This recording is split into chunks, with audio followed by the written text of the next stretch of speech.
Hi, I'm Dyan Ruiz, and this is Joseph Smoot. Priced Out is our animation about why you can't afford to live in San Francisco. In addition to doing this, we're also co-founders of the media nonprofit called People Power Media. We're usually making short news features about communities impacting public policy. Every day we see policies that will only make things worse. Meanwhile, inequality grows and more people are evicted and priced out. We wanted to cut through the messages of the real estate lobby so people truly understand how the industry works. And we thought the best way to do this is a cartoon. We want people to go on the journey with our main characters to places real and imagined. And you're gonna learn some stuff. Did I mention we've also worked as architects and affordable housing developers, community organizers, and legislative aides?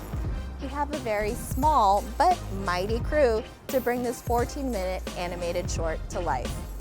Pulling this off is possible only because everyone on the project believes that Priced Out will truly change the way we think about housing. I'm Fred Nolan. I'm the lead illustrator on Priced Out. This is a guide sketch, and this is all the reference photos that went into just an opening scene that will be seen for about 10 seconds, perhaps. So it's quite a lot of work to boil down to a little bit of time. So you can see the pencil lines still in there that are just the guides that I drew with, and then the two characters in the center.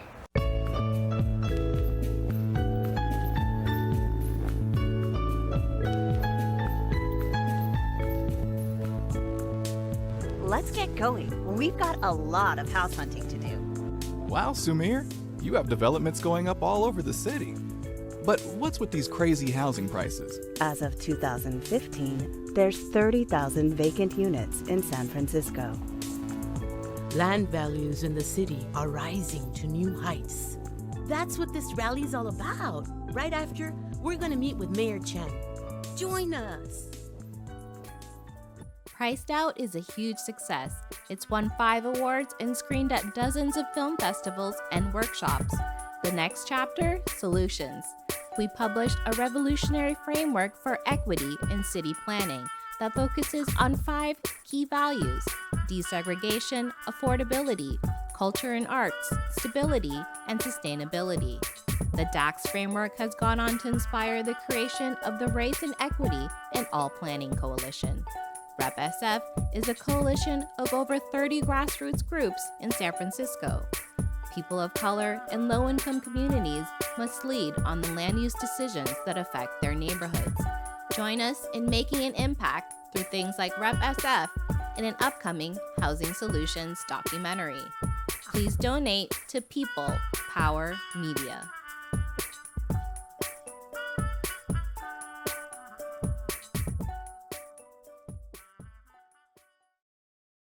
We would like to say welcome, welcome, welcome to another San Francisco Foundation Arts Thursdays, where we are highlighting the progressive work and change that is taking place within the Bay Area arts community and cultural community. We would like to hear and see how the Bay Area working artists and cultural strategists are reimagining community rootedness, belonging, and civic engagement. And today, we are focusing on a wonderful organization called People Power Media. People Power Media works at the intersection of multimedia journalism, land use issues affecting marginalized communities, and power building amongst BIPOC grassroots organizations. And today we have joining us Jeantelle Laberinto and Dyan Ruiz. And it was such a pleasure to have you with us and taking the time. And I hope that I did justice to your names. If I didn't, please correct me, and you can reintroduce yourselves as well. But I just wanted to say to both Jeantelle and Dyan, thank you so much for joining us and taking the time, first of all. Thank you so much for having us, Esailama, and you got our names perfectly. Okay, so let's just jump into it. You know, one of the first questions that we have is, can you tell us the impact your work at People Power Media is having in the effort to claim space and resist the erasure of San Francisco cultural districts and marginalized communities? Yeah, so Power Media is different from your daily newspaper or nightly TV news. We practice what people are calling now movement journalism. So that's journalism in the service of social, political, and economic transformation. And it's about putting the community at the center. So we also do solutions journalism and popular education, and produce content that's valuable for communities working closely with communities as well. So we tell the stories of people's struggles under the current system and the solutions for how to do it better. So we focus on land use issues because control of land or land use is complex, it's hard to understand, and it's so important that people understand it and participate in their community process. And land use is so critical to our lives. You know, affordability, access to resources, the huge gap between the rich and poor and working class folks. When it comes to land use, mainstream reporters, they rarely break from the corporate narrative. It's all about allowing market rate developers to do whatever they want. Meanwhile, grassroots organizations, they have a hard time reaching beyond their existing networks, and they don't have the resources to combat the PR of these huge corporations. So People Power Media communicates complex land use issues, and we do it from the perspective of historically marginalized communities. Black, Indigenous, people of color, people with disabilities, seniors, working class folks. We disrupt corporate messaging and embolden people towards acting for real solutions for racial and economic justice. And Jeantelle can talk more about some examples. Great. Thank you so much, Dyan. So as Dyan mentioned, People Power Media's work really contributes to popular education and communicating complex issues in a way for communities to not only understand, but to act on. So some of the content that People Power Media has created, including Priced Out, which is our 6-part animated series that explains why housing is so expensive, has really informed and inspired people to demand real solutions for issues impacting their communities, which includes housing affordability. So what then grew out of Priced Out was a series of essays detailing what these solutions could be. And this was organized under a framework that offers a new way for us to approach city planning that focuses on the following components. That includes desegregation, affordability, culture and arts, stability, and sustainability. And this framework is called DACSS. That stands for DACSS, which includes all of those components we just mentioned.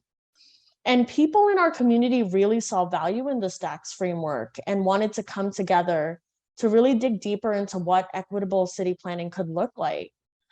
So with all of these folks coming together, we founded the Race and Equity in All Planning Coalition, which we call REP-SF.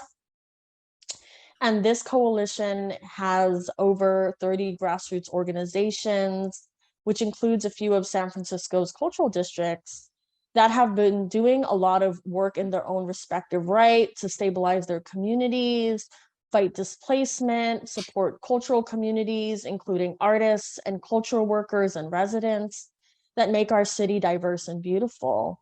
But we've united under this coalition to collectivize those efforts and build solidarity to address the issues that may appear separate, but are in fact connected and impact all of us throughout San Francisco and our different neighborhoods and communities. So it was the cultural districts themselves within REP-SF that were pushing the conversation about arts and culture being added to our framework, as they saw that it was absolutely critical to racial and social equity. So as the third installment of our DACSS essay series, we published a piece about art and culture, and it was titled Claiming Space, Culture, Arts, and Resistance. And this piece, we actually worked closely with the cultural districts to write and actually create illustrations to accompany the piece that were authentic and representative of their cultures and how they wanted to be represented. And this piece details what we can truly do to support cultural enclaves and communities in San Francisco using policy and strategies that the cultural districts themselves are actually advocating for. And for folks who may not be familiar, cultural districts were actually established first and foremost as a way to counteract erasure and displacement of these spaces. But to them, it's about more than just having festivals and banners. It's about making sure that San Francisco is a city that truly values and supports and invests in their stability so that they can stay in their homes and stay in their communities. Because when we think about culture, what are cultural districts without the people within that culture and who practice that culture and keep it alive? And what is San Francisco without those spaces? So the RepSF Coalition offers a space to lift up solutions that impact not only cultural districts, but marginalized communities across the city. And, you know, the work we're doing together, we've come together to ensure that our communities not only have a future in San Francisco, but are building power to determine what that future looks like and how our communities are shaped. And that includes strategies to have stable and affordable housing, equitable access to resources and opportunities, and above all, really making sure that our voices are at the forefront of solving these issues because our communities know the solutions that we need for equity. So Dyan and Jeantelle, one of the two people who have been instrumental in really talking about arts and activism, Paul Robeson and Harry Belafonte. Paul Robeson preceded Harry Belafonte, but both of them were revolutionaries of their time. And they both spoke about this idea of artists being the gatekeepers of truth and policy change. In this transformative moment that we're in, many artists and organizations are recovering and rebuilding. What are some specific legislations and policies impacting San Francisco city planning and housing should we keep an eye on and build power around? Yeah, it's amazing to follow in the footsteps of people like them. And, you know, our work at People Power Media includes imagining and creating a world that doesn't exist, especially in the US context. You know, it's a world of racial equity where historically marginalized communities are the ones leading the solutions to better their communities and so that they can thrive. And in this way, we are like artists. We are imagining and creating, and we are producing multimedia that shows the way. And because we're organizers, it's not just enough to just imagine it, we have to do it. So we're moving policy and we're doing it collectively, you know, as Jeantelle just explained through the RepSF Coalition. So as far as policies here in San Francisco that can be moved, there's actually tens of millions of dollars in the San Francisco budget that is supposed to be allocated and spent for a program called the Small Sites Program. And it's a program where nonprofits buy small apartment buildings. And, you know, just looking around San Francisco, it's the kind of housing that covers most of the city, right? So that building that would be bought by the nonprofit would become permanently affordable housing. And the money is funded largely from funds from the city. And for various reasons, the Mayor's Office of Housing and Community Development, that's MOHCD, they're not spending the money. And there are families facing eviction right now that can be saved with that money.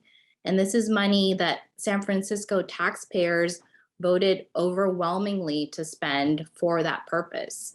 You know, this is back in November 2020. So there are families that we know of where the process has already started to have a nonprofit purchase their building so that it can be permanently affordable. But MOHCD has stalled it. And the buildings that are purchased in this small sites program, they're ones where the tenants are facing eviction. So it keeps our people in the city and it can prevent homelessness and displacement.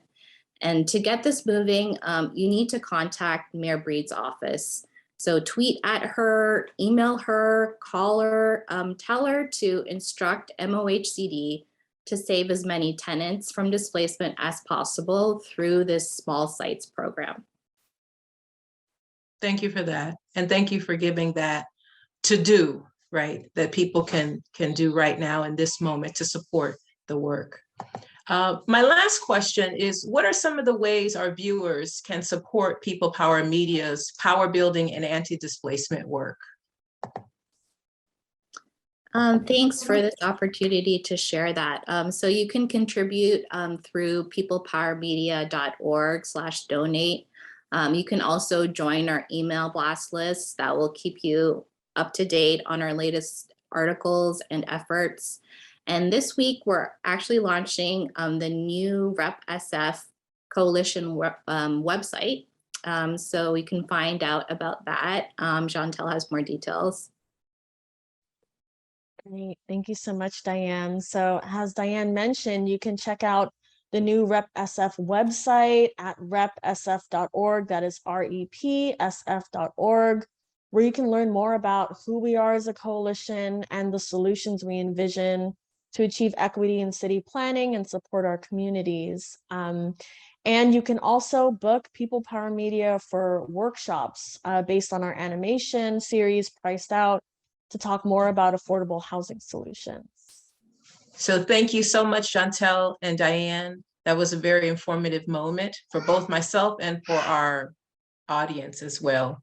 And I want to take the time to just also thank Joseph, who I'm sure is there in the background that works with People Power Media as well, and the rest of your team, you know, for the work that is really needed and holding the work from your perspective and being able to allow us to keep it lifted up and moving forward. So I just want to say thank you. And we look forward to the partnership, the continued partnership between the San Francisco Foundation and People Power Media. Thank you so much. And yeah, big shout out to Joseph Smook, our co-founder, who's also, you know, a huge part of People Power Media, of course. And thank you so much to you and the SF Foundation for your support.